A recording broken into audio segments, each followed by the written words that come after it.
बदला तो हम हमेशा के लिए तैयार है। मैं हमेशा बदला के लिए है। इंडियन आर्मी जो है हमेशा बदला लेने के लिए। আমাদের আপনার সূক্ষ্ম কারিগরি দিয়ে সাজানোর জন্য ধন্যবাদ। সূক্ষ্ম কারিগরির ধারা যা সোনাকে বানায় সেনকো। সেনকো আনন্দের ধারা। बैठे हैं और बदला ले भी रहा है और लेते रहेंगे। ये जो 26 जनता जो सिविलियन हैं एक मासूम लोग हैं जिनको निर्मम हत्या किया गया, लेकिन जो मेरा भाई है उनकी बदले की जो चाहत था उसमें मेरा भाई का जुनून था कि मैं बदला लूँगा, लेकिन भाई कामयाब नहीं हो पाया। इसमें दुश्मन कामयाब हुआ, लेकिन वो छोड़ा नहीं जाएगा, बदला जरूर मिलेगा। পহেলগাঁওয়ে জঙ্গি হামলার পর কাশ্মীরে জঙ্গি নিকেশ অভিযানে নেমে জঙ্গিদের গুলিতে ক্ষতবিক্ষত হয়েছে নদিয়ার তেহট্টের বাসিন্দা ঝন্টু আলী শেখ। তার দেহ ফিরেছে বাড়িতে। দাদার কাঁধে চেপে বাড়ি ফিরেছেন কফিনবন্দি ঝন্টু আলী শেখ। দাদা রফিকুল শেখও সেনাবাহিনীতে আছেন। রফিকুল আর্টিলারি রেজিমেন্টের সুবেদার। 1 বছর হলো তাঁরও পোস্টিং কাশ্মীরে। ঝন্টু সেনাবাহিনীতে রয়েছেন 14 বছর ধরে। তার দাদা রফিকুল সেনাবাহিনীতে আছেন 28 বছর। যে ছবি আপনারা দেখতে পাচ্ছেন নদিয়ার তেহট্টের ছবি, গোটা গ্রাম ভেঙে পড়েছে শেষ শ্রদ্ধা জানাতে।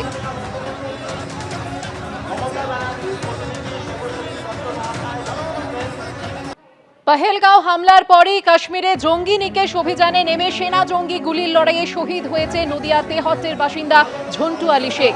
দাদার কাঁধে চেপে বাড়ি ফিরেছেন কফিনবন্দি ঝন্টু আলী শেখ। দেখতে পাচ্ছেন সেই ছবি, গোটা গ্রাম ভেঙে পড়েছে শেষ শ্রদ্ধা জানাতে। আমাদের প্রতিনিধি সন্দীপ সরকার রয়েছেন আমাদের সঙ্গে সরাসরি। সন্দীপ, দেখো, এই মুহূর্তে ঝন্টু আলী শেখকে শেষ শ্রদ্ধা জানানোর জন্য ভারতীয় সেনাবাহিনীর জওয়ানরা তারা প্রস্তুত হয়েছেন এবং এখানে তাকে গান স্যালুট দেওয়া হবে আর কিছুক্ষণের মধ্যেই। ঝন্টু আলী শেখের পার্থিব শরীর এসে পৌঁছেছে তার গ্রামের বাড়িতে বেশ কিছুক্ষণ আগে। এই মুহূর্তে তাদের যে সমস্ত শেষ যাত্রার আগে তাদের ধর্মীয় কিছু নিয়মকানুন রয়েছে, সেই ধর্মীয় নিয়ম আচার সেগুলি পালন হচ্ছে তার বাড়িতে। এবার আবারও তার দেহ নিয়ে আসা হবে এখানে, যেখানে শেষ শ্রদ্ধা জানানোর জন্য বন্দোবস্ত করা হয়েছে। এখানে ভারতীয় সেনাবাহিনীর জওয়ানরা, উচ্চপদস্থ আধিকারিকরা তারা রয়েছেন। ভারতীয় সেনাবাহিনীর স্পেশাল ফোর্স প্যারা এসএফের তরফে তাকে শ্রদ্ধা জানানো হবে, যেহেতু তিনি প্যারা এসএফের সঙ্গে যুক্ত ছিলেন। প্যারা এসএফে তিনি দীর্ঘ 14 বছর তিনি কাজ করেছেন। ভারতীয় সেনাবাহিনীর 6 প্যারাশুট রেজিমেন্টের তিনি স্পেশাল ফোর্সের তিনি কর্তব্যরত ছিলেন। সেই কর্তব্যরত অবস্থায় তার জঙ্গিদের গুলিতে মৃত্যু।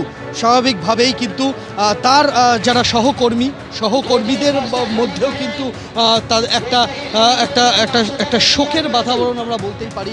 তার পাশাপাশি প্রত্যেকে কিন্তু একটা দৃঢ় প্রতিজ্ঞ মনোভাব যে বা যাদের গুলিতে নিহত হতে হয়েছে ভারতীয় সেনাবাহিনীর এই কমান্ডোকে, তার বদলা চাইছেন সকলে। তুমি দেখতে পাবে এখানে ভারতীয় সেনাবাহিনী রয়েছে, ভারতীয় কমান্ডোদের যে স্পেশাল ফোর্স তারা এখানে উপস্থিত রয়েছেন, তাদের আধিকারিকরা রয়েছেন। ঠিক আমার ডান দিকে সেখানে বিএসএফের তরফে, যেহেতু এটা সীমান্তবর্তী এলাকা, একেবারে কাছেই বাংলাদেশ সীমান্ত, বিএসএফের তরফে এখানে বিএসএফ আধিকারিকরা, বিএসএফ জওয়ানরা তারা এখানে রয়েছেন। ভারতীয় সেনাবাহিনী তারা এখানে শেষ শ্রদ্ধা জানানোর জন্য তারা এখানে উপস্থিত রয়েছেন এবং রয়েছেন সাধারণ মানুষ, আশপাশের গ্রাম থেকে আসা মানুষ, তারাও শ্রদ্ধা জানাতে এসেছেন। আমরা একদম সোজাসুজি দেখতে পাচ্ছি ঝন্টু আলী শেখের বাবা, তিনি কান্নায় ভেঙে পড়েছেন। তাকে সান্ত্বনা দিচ্ছেন পরিবারের সদস্যরা। ঝন্টু আলী শেখের বাবাকে আমরা দেখতে পাচ্ছি।